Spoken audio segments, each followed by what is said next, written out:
Now that we know how to determine where a function is increasing and where a function is decreasing, we can figure out a test for determining if a critical value is a relative minimum or a relative maximum. I hope that this test is fairly intuitive. This is called the first derivative test for relative minimums and relative maximums. Let's start out with a relative maximum. If I start out with a relative maximum, it's at the top of a hill. Notice that the tangent line is going to be slope 0 at the top of this hill.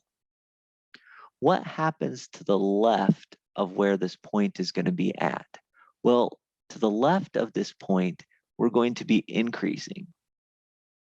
And to the right of this point, we're going to be decreasing. So if I have a critical value of C in some interval, and my function is differentiable on that interval, if the first derivative switches from positive to negative at the value C, then we know it's a maximum. So if we go from positive to negative, we get a maximum. Similarly, if we have the same scenario, that is, if we have f as a differentiable function with c as a critical value, if the first derivative switches from negative back to positive at the value of c, then we know we have a relative minimum. So we go down and then back up, we get a relative minimum. Now, there is another option. If we're increasing, if the first derivative is positive, and then we hit a critical value, and on the other side, it's still positive, then we don't have a maximum or a minimum. We don't have an extrema. Again, these are relative minimums and maximums that we're talking about. So if we go from positive to negative, we have a maximum. If we go from negative to positive, we have a minimum.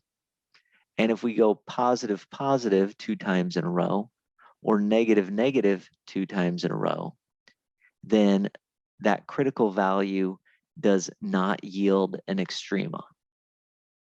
Here's the negative to negative picture.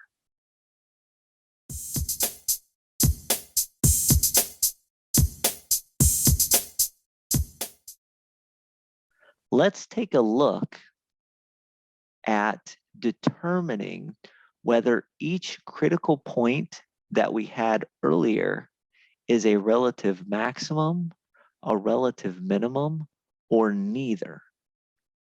This function, f of x equals x to the third minus 6x squared minus 15, I believe we have seen before.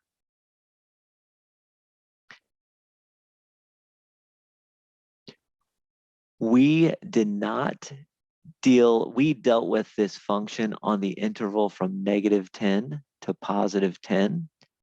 Now we are dealing with it all over the place. In other words, we're dealing with it at the critical points. Let's take a look at how this would go. Earlier, we found the intervals, or at least the subintervals, where f of x was increasing and where f of x was decreasing. We also found, by finding the subintervals, we had to find the critical values. The critical values were 0 and 4. we knew f of x was increasing between -10 and 0 and decreasing between 0 and 4. So if you think about how you go ahead and do that, let me draw a silly thing. Let's pretend we had 0 at some point here. What we're saying is that my function is increasing up until we hit the 0. Then it's decreasing down until we hit a 4. And then we're increasing again after we come through the 4. This is poorly drawn, but I think you can understand what we're getting at. That means at 0, we're going to have a relative maximum, and at 4, we're going to have a relative minimum. Because of what we've done here, we can state that with confidence. So my derivatives tell me where a function is increasing and decreasing, and that tells me where I have relative minimums and relative maximums at. By the way, you could find the actual maximum value by just plugging in 0 into the function. You could find the relative minimum value by plugging in 4 into the function. So I'm not going to do that, but that's what you could do if you wanted to. So increasing to decreasing gives you a maximum.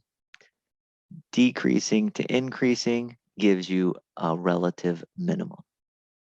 So that's how you do a problem like that.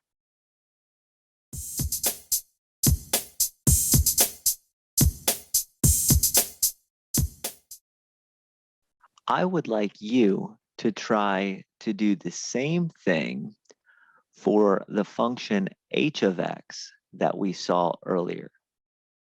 We have already found where the critical values are, and we've found the subintervals on where this function is increasing and decreasing. So go ahead and use those to determine whether we have relative maximums, relative minimums, or neither at each of the critical values.